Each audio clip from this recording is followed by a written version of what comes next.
माना पास MTB challenge 2022 करने की ठानी। 2022 में हमारे साथ 46 लोगों ने प्रतिभाग किया और यही आंकड़ा बढ़ के 76 हो गया था 2022 एमटीबी चैलेंज। इस चैलेंज में कई चैलेंजेस फेस करने को मिले, जिसमें वहाँ के हाई ऑल्टीट्यूड में कैसे अपने आप को सर्वाइव करना है, ऊबड़ खाबड़ रोड पे कैसे अपना बैलेंस बनाना है, और वहाँ पे पहुँचने के बाद जो हमें अंदर से जो शांति मिली, जो सुकून मिला, उसको शब्दों में बयां कर पाना हमारे लिए बहुत मुश्किल है। ये एक अनुभव है जिसे हम महसूस कर सकते हैं, बट उसको हम एक्सप्रेस नहीं कर सकते हैं। माना पास दुनिया की तीसरी सबसे ऊंची दर्रा में एक है। ये दर्रा, इसकी ऊंचाई 5632 मीटर है। ये उमलिंगा पास और एक दूसरे पास के बाद तीसरे नंबर पे आता है। माना पास हमारे सीमांत क्षेत्र का ऐसा वाइब्रेंट इलाका है जहां हम एडवेंचर टूरिज़्म को प्रमोट कर सकते हैं, और हमारा ऑब्जेक्ट भी यही है। इसकी माउंटेनरिंग एसोसिएशन उत्तराखंड का मेन ऑब्जेक्ट है यहाँ के सीमावर्ती गांवों का विकास करना, यहाँ के सीमावर्ती गांवों को एडवेंचर स्पोर्ट्स के माध्यम से एडवेंचर टूरिज़्म डेस्टिनेशन बनाना, जिसके लिए हम वचनबद्ध हैं। इसीलिए इसकी माउंटेनरिंग एसोसिएशन अपने साथियों के साथ मिलके हर साल वर्ल्ड टूरिज़्म डे के दिन माना पास में एमटीबी ऑल टेरेन बाइक और मोटर बाइक का आयोजन करता है, जिसमें पूरी दुनिया से, अभी तो भारत से ज़्यादा बोलेंगे क्योंकि ये इनर लाइन का मामला है और इसमें भारतीयों के अलावा बाकियों के लिए इनर लाइन परमिट लगता है, तो इसमें ज़्यादा भारतीय लोग इसमें प्रतिस्पर्धा में भाग लेते हैं और अपने अपने हुनर को इस ऑल्टीट्यूड में दिखाते हैं। माना पास एमटीबी चैलेंज के तीसरे एडिशन में इस बार हमने मोटर बाइक को भी शामिल किया, और उस मोटर बाइक को शामिल करने के कारण हमारा ये इवेंट एक स्टेप ऊपर बढ़ गया। इस बार हमारे साथ भारत के पंजाब से, दिल्ली से, हरियाणा से, उत्तर प्रदेश से, महाराष्ट्र से, अलग अलग राज्यों से बाइकर्स और साइकिलिस्ट आए हुए थे। सब ने अपने अपने जौहर का जलवा हिमालय के सबसे ऊंचे दर्रा में दिखाया। एक ऐसा अनुभव था जिसको हम सब ने उस पल में जिया। भारतीय सेना ने, आईटीबीपी ने पूरे रास्ते भर हमारा ध्यान रखा। जगह जगह पानी के स्टॉल, खाने की व्यवस्था, फर्स्ट एड का किट, पूरी मेडिकल ऐसी।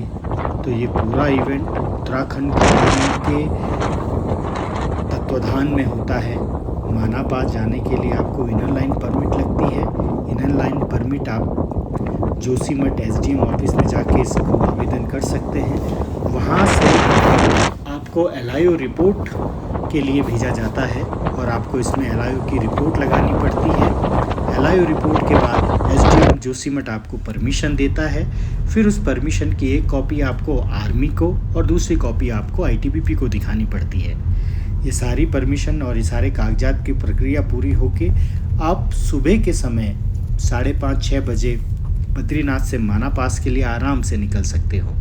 और एक बार आपकी परमिशन का कार्यक्रम पूरा हो जाता है तो भारतीय सेना हो या फिर आईटीबीपी हो, वो पूरे रास्ते भर आपका ध्यान रखती है।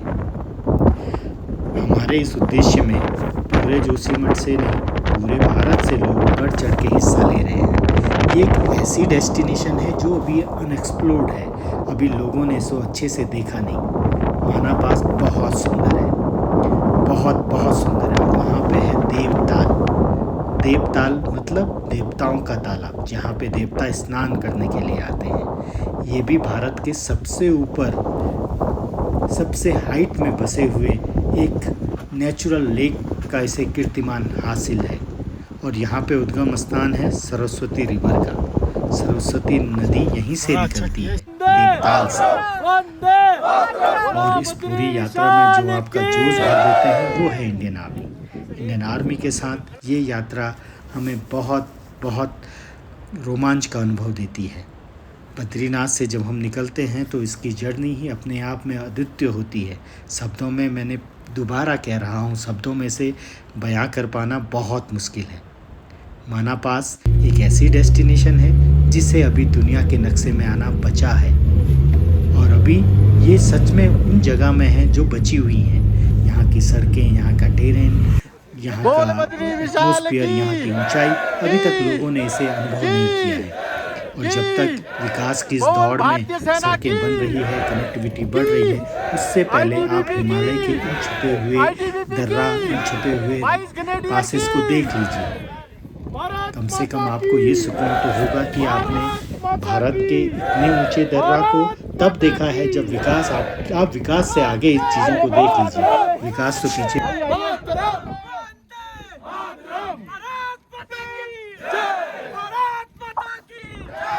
अरे भाई, जिनकी रोड है उनकी ग्रिप की।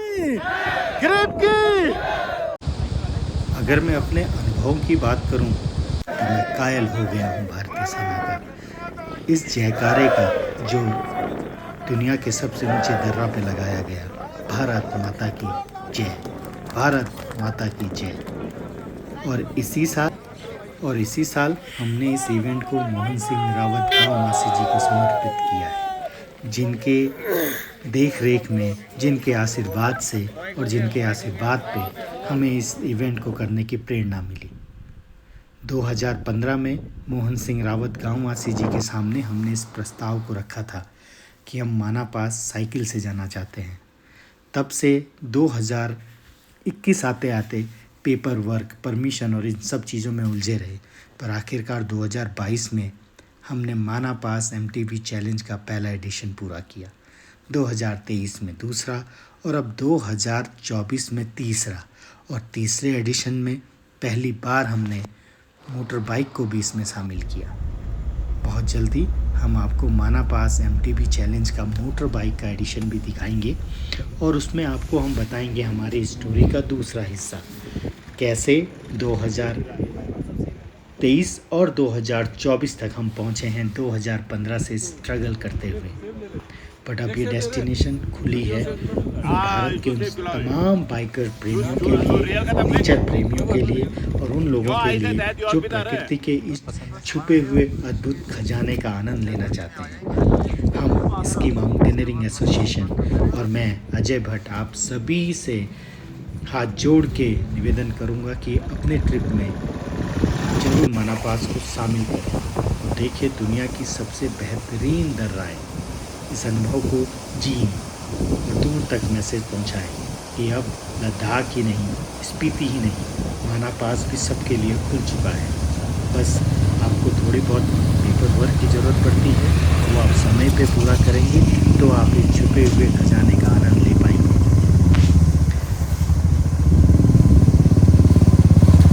माना पास से वापस आते दफ़े या जाते दफ़े आपको रास्ते में कई नाले मिलते हैं, जैसे खाती नाला, चमराव नाला, ऐसी जगहें मिलती हैं जैसे रत्ताकोना, जगराव, घसतोली। ये सब वो पॉइंट है जहाँ पे भारतीय सेना और ITBP 12 महीने हमारी रक्षा के लिए रहती हैं और रास्ते में वे हमारा पूरा ध्यान रखते हैं। इस टफ टेरेन में आप कैसे नालों को पार करते हैं, कैसे सड़कों को पार करते हैं, कैसे आप अपनी गाड़ियों में, कई लोग जो रास्ते में आपको हाथ दें, आप सबको बिठाते हैं, क्योंकि आगे चल के आप जब कभी फंसेंगे तो यही लोग आपकी गाड़ी में धक्का मार के आपको पार कराएंगे। ये सारे अनुभव बहुत अनुभव हैं हमारी 2015 से 2023 तक 24 तक की यात्रा में। कई ऐसे अनुभव हैं जो केवल हमारे पास हैं और हम वीडियो के माध्यम से, फ़ोटोज़ के माध्यम से इन सभी अनुभव को आप लोगों के सामने लेकर आएंगे। हमें उम्मीद है कि आप माना पास को ज़रूर अपनी बकेट लिस्ट में शामिल करेंगे और बहुत जल्दी आप भी इस घाटी में आने का तैयारी करेंगे। यानी देखिए माना पास ये देवताल है, देवताल के इस अद्भुत नज़ारे को आप देखिए और अपने आंखों में कैद कर लीजिए। अरे फोटोग्राफर इस मेरी भी देवताल खींचा के जरा, ठीक अकेले पीछे अकेले में 10-15 फोटो।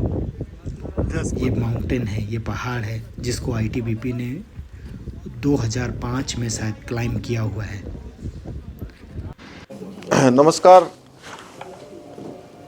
पर्वतारोहण एसोसिएशन उत्तराखंड द्वारा आयोजित साहस, आत्मविश्वास और चुनौतीपूर्ण मानसिकता का प्रतीक माड़ा पास MTV तीसरा संस्करण 2024 में उपस्थित सभी गणमान्यों, प्रतिभाग कर रहे समस्त खिलाड़ी, बद्रीनाथ के समस्त व्यापारीगण, समस्त पंडा समाज और देश के प्रथम गांव माड़ा गांव के सभी निवासियों का मैं इस अवसर पर हार्दिक स्वागत करता हूं, सबका अभिनंदन करता हूं और आयोजकों को इस साहसिक रैली के सफल संचालन के लिए बधाई देता हूं, शुभकामनाएं देता हूं। इस साहसिक रैली के अवसर पर आपके मध्य आकर रोमांच, दृढ़ता और टीम भावना का साक्षात करने का सौभाग्य प्राप्त हुआ था, परंतु पूर्व निर्धारित कार्यक्रमों के चलते कुछ महत्वपूर्ण दायित्वों के कारण आपके बीच व्यक्तिगत रूप से आना मेरे लिए संभव नहीं हो पा रहा है और मैं इस महत्वपूर्ण अवसर पर वर्चुअल माध्यम से आप लोगों से जुड़ रहा हूं। उत्तराखंड की प्राकृतिक सुंदरता और साहसिक गतिविधियों की अपार संभावनाएं हमें एक नई दिशा में लेकर जा रही हैं। पर्वतारोहण एसोसिएशन उत्तराखंड जो 2019 में स्थापित हुई है, हमारे सीमांत क्षेत्रों में साहसिक खेलों को बढ़ावा देने में अग्रणी भूमिका निभा रही है।